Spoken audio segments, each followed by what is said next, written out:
pleased to welcome you here to, I can't believe, our 6th Homelessness Convening, where we both look back and reflect a bit on what's happened and look forward to plan and look forward to the future of what we can do to collectively help our most vulnerable neighbors and those experiencing chronic homelessness in our community.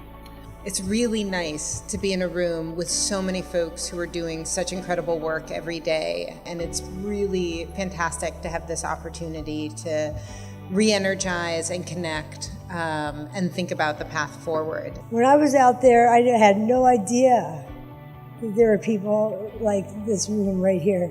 I had no idea that somebody cared that much about one person, me, and everybody else out there who was suffering.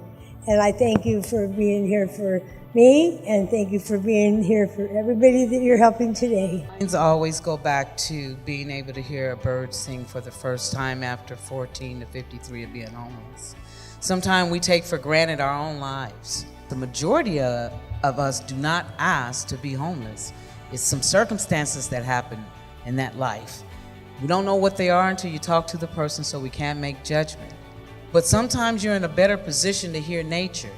And I found out that a lot of people who are in a better position don't hear birds sing either. You see, they see them, but they don't hear them because their life is so busy doing whatever it is they need to do. But I say stand one time and listen to a tree of birds and hear how they sing. And know that nature is a part of being human. And when you're able to feel human, I know I'm able to feel human now. I'm not an animal. I'm able to feel human now. But being homeless, you don't hear it. And I just say use empathy in that. I didn't say your pockets, just your heart. And when you use your heart, we can do anything. We talk about numbers a lot, and hearing the individual stories and realizing that there's a story behind each number is really important. We talk a lot about housing first, but it's not really just housing first, it's housing always. It's not just about success, but it's about people thriving in housing. I think that's really important. I'm very proud of the fact that when I explain it, I can talk about the fact that this is not just driven by money. Certainly there's a resource gap and there's an additional need for resources, but it's more than that. It's about literally bringing people together in a way that's not grant driven, but that really is to improve the customer service experience. I've been saying that a lot, of the people that we serve, to reduce duplication, and to really have a community response to trying to get people off the street.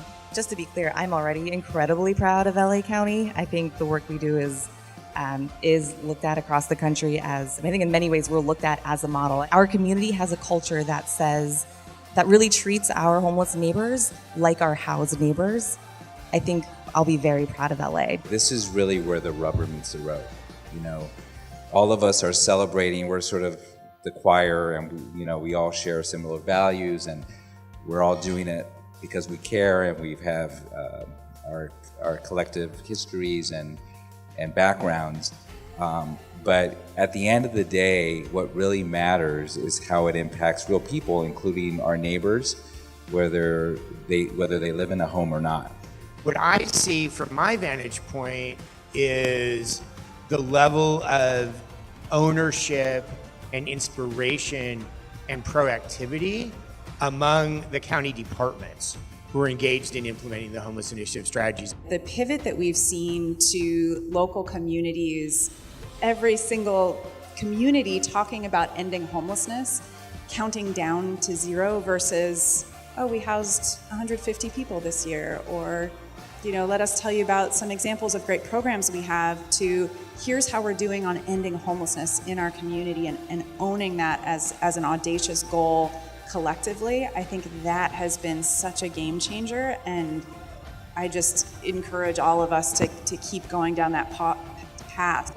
We'll be most proud of LA County in the future when no one transitioning from prison, jail, hospital setting, any other institutional setting has to experience homelessness. They can go straight to a home. We have data that consistently shows that the inflow into homelessness is less than the outflow.